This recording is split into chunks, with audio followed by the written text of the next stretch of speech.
Hi po sa inyo, Sir Bob. Ako si Jiro, taga Don Galo sa Parañaque.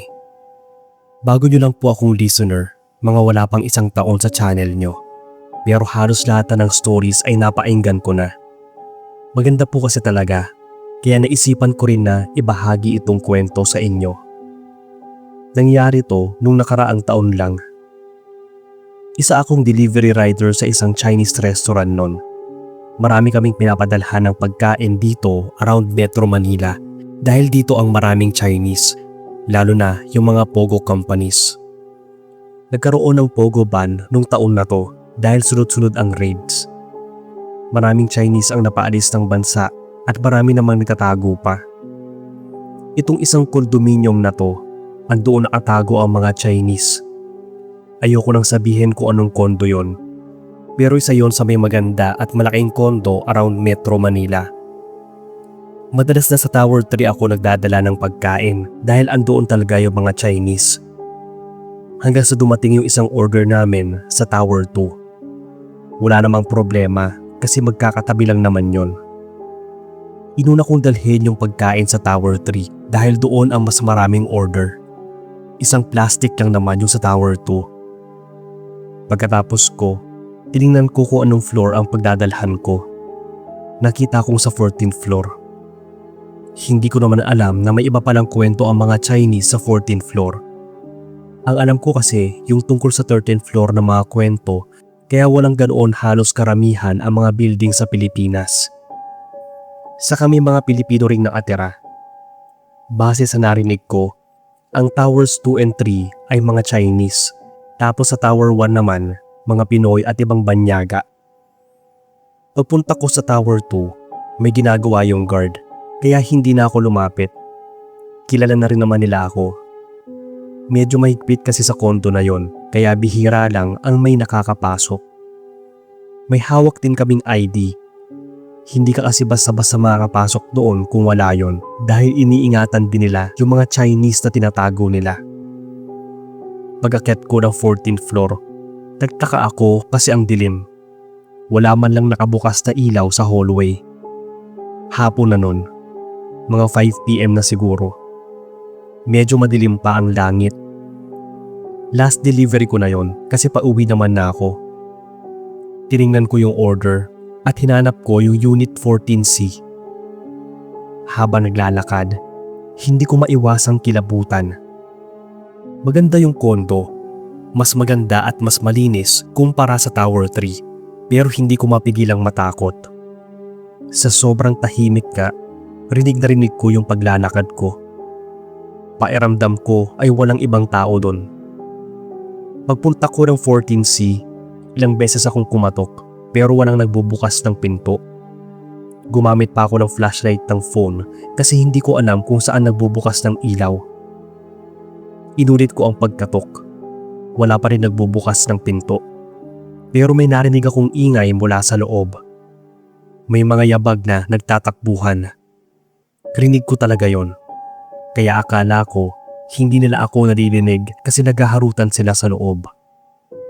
Sinubukan ko ulit kumatok. Pero wala talagang sumasagot. Nagsalita pa nga ako. Nang matigilan ako matapos kong magulat nang mabigat na nagsara ang pinto sa may dulong unit. Napatingin ako doon, pero walang taong lumabas. Ilang sandali pa, nakarinig ako ng tumatakbo sa hallway papunta sa elevator. Hindi ko na pinansin yon. Baka ka ako isang tenant na nagmamadali. Ilang minuto pa ako naghintay. Mas madilim na lalo sa paligid. Pinatay ko na rin yung flashlight ng phone ko dahil baka malobat. Ilang sandali pa, nakarinig na naman ako ng ingay sa paligid. Ang iingay nila, may mga natatawanan pa, may mga batang umiiyak, basta kung ano-ano. Pero itong sa 14C, wala pa rin ginagawa para kunin yung order nila. Hindi kasi nabigay sa akin yung number ng nag-order. Kumbaga, yung resto lang yung may communication sa kanila. Bala ko na nga sanang tawagan yung boss ko para sabihin na wala namang kumukuha ng pagkain. Hindi ko kasi yun pwedeng iwan basta-basta dahil kapag nawala yon, ako pa ang magbabayad. Kaso ang pinagtaka ko ay wala namang signal. Bad trip na ako nun kasi ang sakit na nga ng kamay ko sa pagkatok. Ang ingay ko na rin dahil panay ako tawag sa kanila sa loob. Ilang sandali pa, nagulat ako sa biglang tumakbo sa likuran ko papunta sa may hagdan. Sa may hagdan na yon, basurahan yung katapat. Sa totoo lang, natatakot ako. Pero hindi ko na lang pinahalata dahil kailangan kong maibigay itong order ko. Habang naghihintay na may magbukas ng pinto, napatingin ako malapit sa may hagdan. May natanaw akong babae na nakatayo pero di ko siya makita ng buo dahil andoon siya malapit sa basurahan. Naalala ko na may dumaan sa likod ko kanina kaya siya yung naisip ko. Kinausap ko siya at nagtanong kung sino ba yung nakatira sa 14C. Kanina pa kasi ako katok ng katok pero wala namang sumasagot. Hindi ako sinagot ng babae kaya inulit ko. Medyo lumapit pa nga ako sa kanya pero wala pa rin talaga. Inisip ko na baka Chinese siya at hindi maintindihan yung salita ko. Wala kasing doorbell doon kaya inulit ko ang katok. Mas malakas kaya umasa ako na may magbubukas ng pinto. Hanggang sa nagulat ako dahil may dumaan na naman sa likod ko pero sobrang lamig ng pakiramdam ko. Hindi ko alam kung tao ba o hangin yung dumaan. Hindi ko na kinakaya yung kilabot na nararamdaman kaya balak ko na sanang umalis. Nakarinig ako na nagbukas na elevator sa floor na yon. Tapos may mga yabag. Ilang sandali pa, bumukas ang ilaw. Nakahinga ako ng maayos kasi maliwanag na sa hallway. Maya-maya pa, nakita ko yung guard. Lumapit siya sa akin at nagtanong kung anong ginagawa ko doon. Nasabi ko sa kanya na kanina pa ako tawag ng tawag sa Unit 14C pero di naman sila lumalabas. May order ka ako sila. Pinakita ko pa nga sa kanya yung hawak ko, pati yung resibo na may unit number ng tower. Sinabi niya sa akin na wala namang tao sa room na yon at sa buong floor. Sana raw ay nagpunta muna ako sa kanila para itanong yung order na yon. May nag-iwan daw kasi sa kanila ng abiso galing sa Tower 1 na yung order niya ay ipinalagay sa Tower 2 dahil ayaw niyang makita ng asawa niya. Medyo nainis ako nun kasi sana nilagay man lang ka ako sa note para sana hindi ako nagmukhang tanga sa kahihintay na may lumabas ng 14C. Ang sabi ng guard na hindi ko raw ba alam na walang tumatao doon. Malas daw kasi para sa mga Chinese yon. 13th floor, 14th floor. Ibig sabihin daw nun ay kamatayan. May paniniwala silang malas ang floor na may number 4 tulad ng 4th floor, 14th floor, 24th floor. Ang sabi ko naman hindi ako Chinese kaya paano ko malalaman? At anong sinabi niya na walang tao? Ang sabi ko, rinig na rinig ko yung mga tao kanina. May nakita pa nga akong babae na nagtapon ng basura. Kaso ay hindi ako kinausap. Narinig ko rin na may nagsara ng pinto tapos yung ingay sa loob ng 14C. Para mas mapaniwala niya ako na wala talagang tao, binuksan niya ang 14C. Pinakita niya sa akin na mga sirang double deck ang naroon. Wala talagang katao-tao. Doon ako napaisip kung ano yung mga yabag na narinig ko sa loob. Yung ingay ng mga bata, matatanda at kung sino, at yung babae sa may basurahan sa may hagdan. Hindi agad sinagot ng guard yung tanong ko. Buwabaraw muna kami bago niya ipaliwanag. Matagal na raw walang tao sa floor na yon. Pero siya mismo bilang guard na nagbabantay doon, naranasan niya yung mga naranasan ko. Meron talagang maririnig na naglalakad na tao. Minsan nga raw kapag galing siya ng ibang floor, biglang bubukas sa 14th floor at parang may nakikisabay. Yung babae raw na nakita ko sa may basurahan sa hagdan, baka yun daw yung kaluluwa nung babaeng pinagsamantalahan sa floor na yon noon at sa may basurahan natagpuan yung bangkay nito. Hanggang 10th floor lang daw ang may tao doon, kaya kapag lumagpas na doon ay bakante na. Pero sa 14th floor ang may pinaka nakakatakot.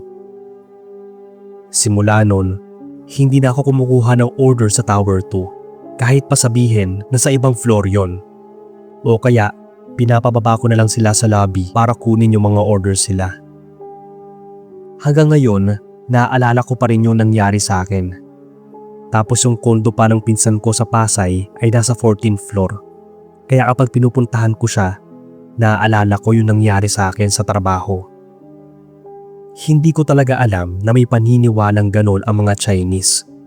Kaya pala kahit sa Tower 3, wala akong nadalhan ng order sa 14th floor. Nakakatakot lang na iba-iba pala ang mga kwento at paniniwala ng iba't ibang lahi. Mas okay na ring sundin yung ilan lalo kung wala namang mawawala sa'yo. Ito lang muna ang kwento ko, Sir Bob. Keep up the good work dahil meron pa akong ikukwentong ibang karanasan ko naman sa susunod.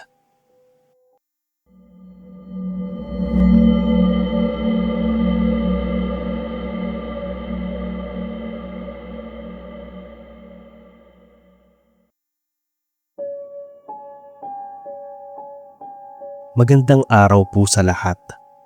Tawagin na lang akong Victoria, isang OFW ngayon sa Malaysia. Isa po ako sa mga silent listeners nyo noon pang 2021. Mahilig talaga akong makinig ng mga horror stories. Kaya pati yung mga katrabaho ko rito, kasabay ko nang makinig. Hanggang sa sinabi nila na ibahagi ko rin yung nakakatakot kong karanasan. Bali matagal na itong nangyari. First time ko dito sa Malaysia. Hindi pa ako OFW noon. Nasa bakasyon ako kasama yung best friend ko na si Joyce. Si Joyce yung nag-book ng hotel namin at maganda naman yung nakuha niya at budget. 3 days and 2 nights kaming nagstay sa hotel na yon. Pagkatapos nun, pupunta kami sa bahay ng family ng boyfriend niya. Ang nangyari nito, akala ko 2 kami sa iisang room.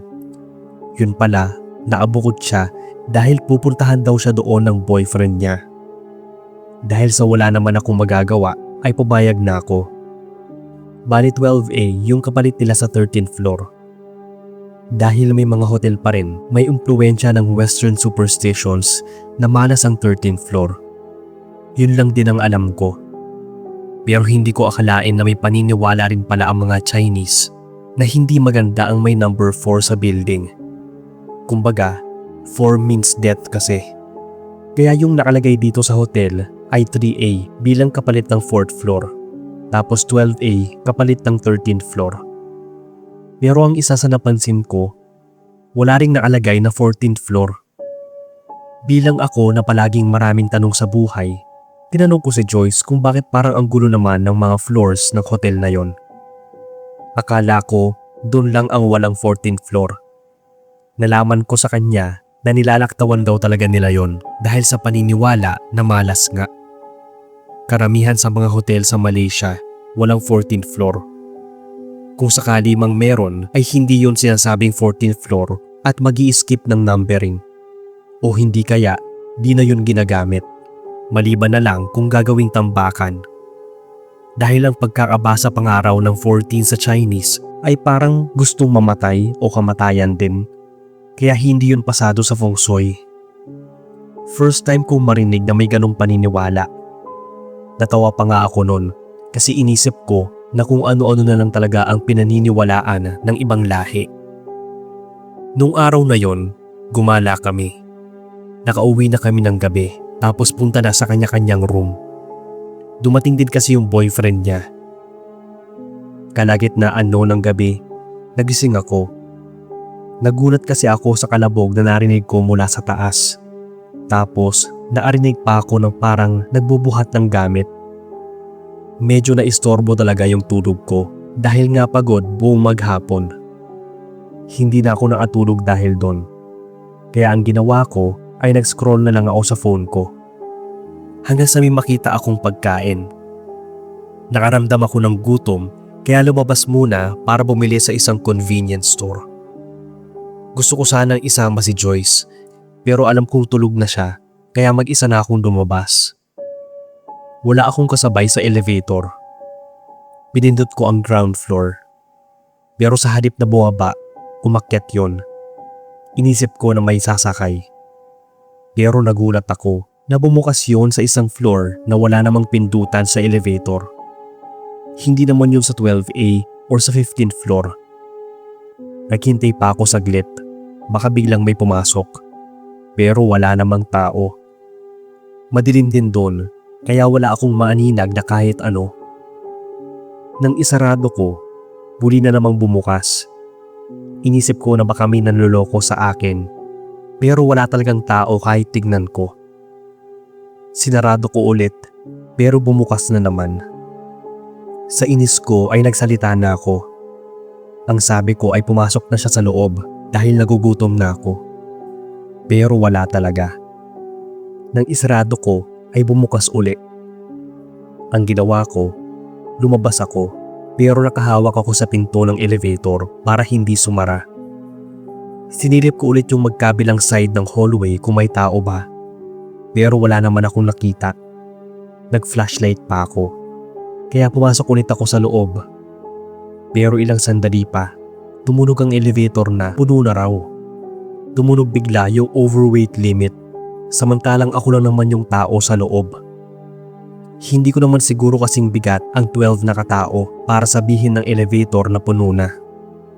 Ang ginawa ko, lumabas muna ako saglit tapos pumasok. Pero ganun pa rin. Lumabas ulit ako tapos dahan-dahang pumasok. Pero tumutunog pa rin siya. Bali ang ginawa ko na lang ay lumabas ako. Hanggang sa nagsara na yung elevator. Hindi ko alam kung 15th floor pa ba yun, pero bakit kako walang tao? Wala kasing floor number na naka-indicate doon sa screen. Hinihintay ko yung elevator na bumaba hanggang sa ground floor, tapos unti-unting umakyat. Pero di yun huminto sa pwesto kung nasaan ako. Pagpunta sa 16th floor, bumaba ng 3rd floor. Pinindot ko ulit para sana makaalis na ako doon sa floor na yon na hindi ko naman alam. Pero habang naghihintay, nakarinig ako ng boses mula sa likuran ko. Napatalon at napasigaw pa nga ako sa gulat. Pero paglingon ko ay wala namang tao. Akala ko may nantitrip na sa akin. Kaya nagsalita ako at nagtanong kung sino yon. Wala rin naman akong nakikita kahit na may flashlight ako. Sa takot, pariin kong pinindot yung elevator. Pero hindi yun umiilaw. Ibig sabihin, hindi ako mapupuntahan sa floor na yon. Sinubukan ko naman tawagan yung kaibigan ko, pero hindi siya sumasagot. Alam kong mahimbing na yung tulog niya. Sinubukan kong hanapin kung nasaan yung fire exit, pero hindi ko makita dahil sobrang dilim nga ng buong floor na yon. Ilang sandali pa, habang naiiyak na ako sa mga nangyayari, bumukas ang elevator. Pumasok ako sa loob at pinindot ang 12A para sana bumalik na lang sa room ko. Nawala na yung gutom ko at napalitan ng takot. Pero katulad kanina, tumunog na naman yung elevator na ang ibig sabihin ay puno na ang loob. Nagmumura na ako nun dahil sa takot. Pati kamay ko namamawis na nga kasi hindi ko alam kung bakit yun nangyayari. Kung haunted ba yung hotel na yon o baka may mga multo na akong kasama. Lahat na yara ng santo natawag ko na, pero walang nangyayari. Ayoko naman din lumabas dahil baka hindi na naman ako makasakay ng elevator. Trinay kong pindutin yung emergency button ng paulit-ulit, pero walang nangyayari. Napasiksik ako sa gilid para umupo doon. Hinintay kong magsara yung elevator. Nagsasara naman yon, pero bubukas ulit dahil sa tunog na overload na raw. Iniisip ko kung sira ba yung elevator, pero kasi kanina pa to pabalik-balik sa iba't ibang floors. Habang nakaupo sa isang gilid, napapaiyak na rin ako. Mas lalo akong nanigas nang may matanaw akong anino sa labas ng elevator. Hindi lang isa, kundi marami. Para na yata akong mababaliw nun dahil kung ano-ano yung nakikita ko. Nakakarinig na rin ako ng boses galing doon. Dahil walang ingay, umieko yung mga boses. Tapos sumasabay pa yung ingay ng elevator. Bukas-sara ito. Hindi ko na alam kung saan ba ako tatakbo o may matatakasan pa ba ako. Kaya para akong bata noon na napayakap sa tuhod habang umiiyak. Gulong-gulo na yung utak ko. Hanggang sa hindi ko alam kung paano ako nakapunta sa ibang floor. Ang alam ko lang ay may lumapit sa akin at hinawakan ako. Napasigaw pa nga kaming dalawa kasi nagulat ako. Ganun din siya. Dahil sa traumang yun na rin yung huling gabi ko doon. Hinintay ko na lang ng mag-umaga para sabihin kay Joyce yung mga nangyari sa akin. Hindi siya maapaniwala sa sinabi ko na baka raw nasosobrahan na raw ako sa panonood ng mga horror movies kaya napapanaginipan ko na parang totoo. Pero pinaglaban ko sa kanya na totoo yung naranasan ko. Mahirap naman kasi talagang paniwalaan yon dahil paano nga naman biglang mangyayari na mapupunta ako sa isang floor sa pagitan ng 12A at 15th floor. Kung tama ang hula ko, yung floor na yon ay yung 14th floor na sinasabi nilang sarado at walang tao. Wala raw yun sa pindutan ng elevator dahil wala namang tao nagpupunta doon.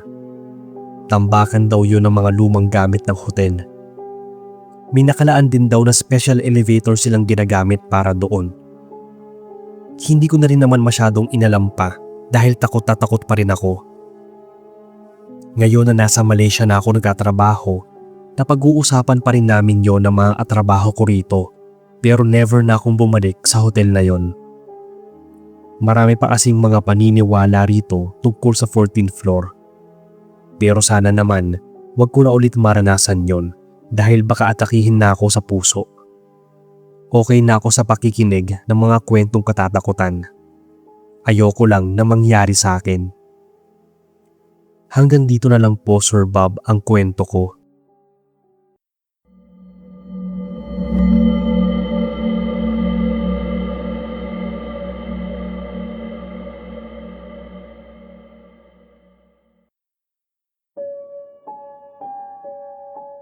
Hello po sa inyo Sir Bob, pati na sa mga nakikinig.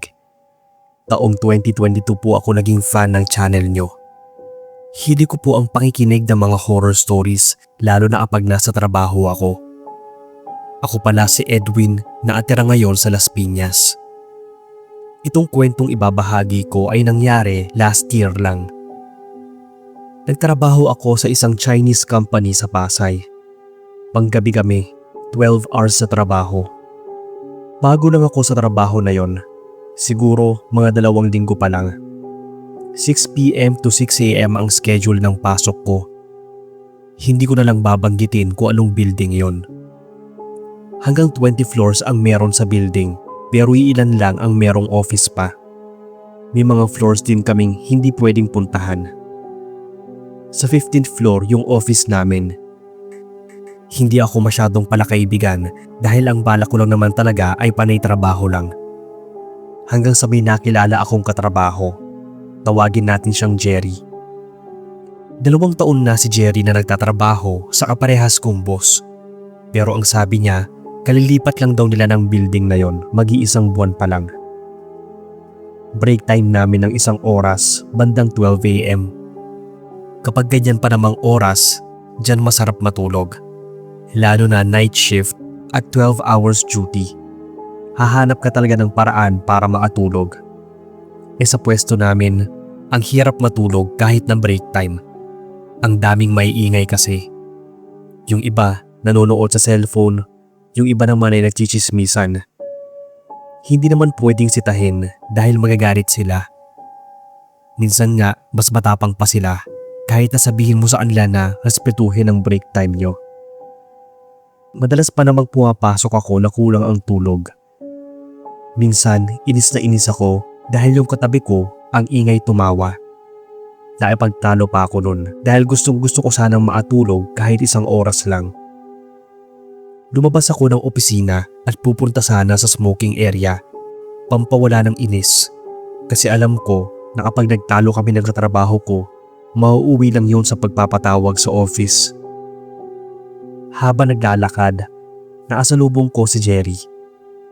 Inaya niya akong bumaba para doon magyosi. Tumanggi ako sa kanya dahil akala ko doon ba kami sa 5th floor pupunta. Pero ang sabi niya, sa baba lang mismo, sa 14th floor. Ako naman ay nagtaka dahil alam ko wala namang 14th floor sa building na yon.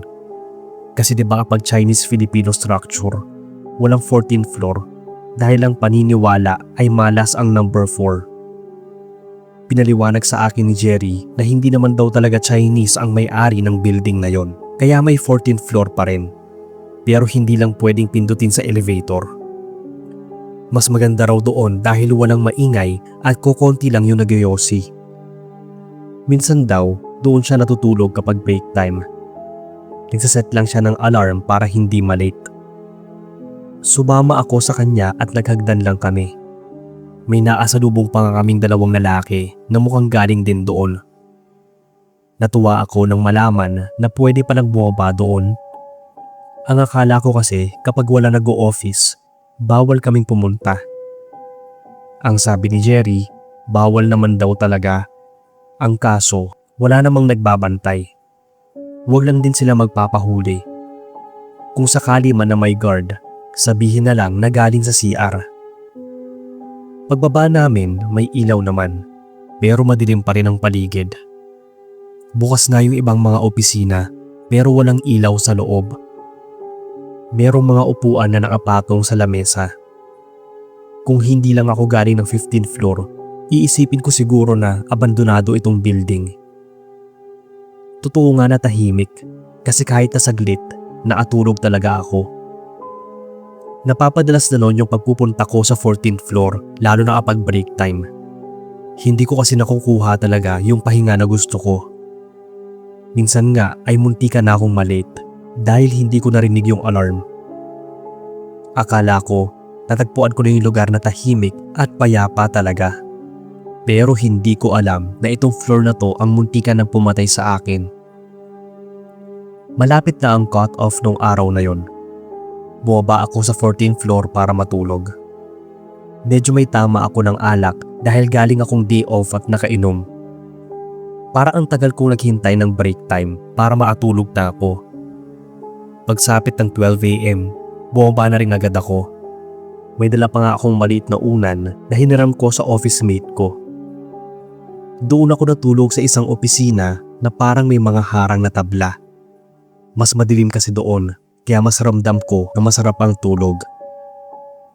Dahil pagod at medyo may tama ng alak, naatulog ako agad. Hindi ko naman problema ang init dahil may kalamigan naman kahit papaano doon sa pwesto, lalo na at pwedeng buksan ng bintana. Hindi ko maipaliwanag yung pakiramdam ko. Alam niyo yung tulog ako, pero gising ang diwa. Nararamdaman ko ang nangyayari sa paligid. Naririnig ko yung ingay ng mga sasakyan sa labas, pero nakapikit ako. Nakakaramdam din ako ng pamamanhid ng buong katawan. Hindi ako makagalaw. Hanggang sa naarinig ako ng may hidang bulong sa paligid. Yung parabang may mga taong nag-uusap na malapit sa akin. Yung mga boses na yon, unti-unting lumalalim. Lumalamig at nakakatakot. Ilang sandali pa, sinubukan kong idilat ang mga mata. Dahil madilim ang paligid, nakakatanaw ako ng iba't ibang anino. May mga dumaraan, meron namang mga nakatayo at nakatingin sa akin. Wala silang mga mata, pero ramdam ko yung presensya nilang nakatingin sa akin. Kinilabutan ako nun. Gusto kong bumangon para umalis na. Pero wala akong magawa dahil hindi ako maagalaw. Sinubukan kong magsalita pero walang nangyayari. Walang lumalabas na boses sa akin. Hanggang sa lahat ng anino, unti-unti na silang lumalapit. At yung ingay na galing sa kanila ay masyado nang nakakabingi. Hindi ko maintindihan kung ano yung sinasabi nila, pero ramdam ko yung takot ng mga oras na yon. May isang anino na lumapit sa akin. Hanggang sa lumulutang siyang naapatong sa harapan ko. Hirap na akong makahinga sa nangyayari. Nagpatuloy lang yon na para bang kinukuha niya yung lakas at kaluluwa ko. Hindi ko na alam ang gagawin at iniisip ko na nga na baka yun na rin yung kamatayan ko. Alam kong walang ibang makakakita sa akin doon dahil wala namang gaanong tao na nagpupunta sa pinagtutulugan ko. Yung smoking area at CR, doon pa sa kabila. Wala rin namang maghahanap sa akin ng ganitong oras maliban na lang kung oras ang trabaho. Pero iniisip ko na baka hindi na ako umabot ng ganoong oras at makita na lang nila akong wala ng buhay. Pinilit kong makawala pero walang nangyayari. Mas lalong umiingay lang. Kasabay ng mga boses nila ang ingay ng kalsada. Hanggang sa bigla na lang may humila sa akin at pinaghahampas ako. Bigla akong nagising at habol ang paghinga. Para akong nalunod, pawis na pawis. Ilang sandali pa, napatingin ako sa paligid. Wala na yung anino na kanina pang naamasid sa akin. Nagsalita rin yung guard at pinagsabihan ako na bawal ako roon. Binabangungot daw ako. Mabuti na lang daw at narinig niya yung ingay ko dahil kung hindi, baka hindi na ako magising pa. Simula nun, hindi na sila nagpapapunta ng kahit na sino sa 14th floor.